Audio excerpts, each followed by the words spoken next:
The physical ride-alongs per week is a very, very painful subject. We would love to say we were doing 2, 3, 4. We set a goal of doing 1 ride-along per week. We found that wasn't even possible.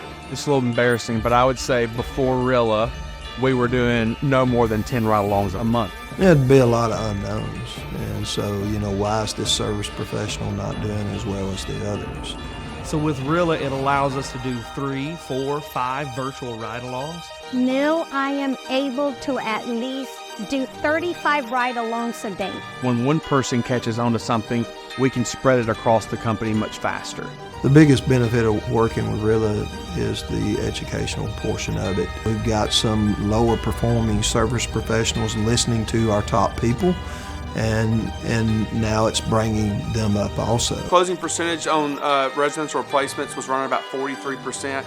Month to date this month we're right at 60%. So in closing rates have increased somewhere between 7 and 8%. Job averages have also increased, and we've increased that $200 to $300. And with these numbers, technicians are able to take care of their families. It's always been, yes, you gotta get on Rilla.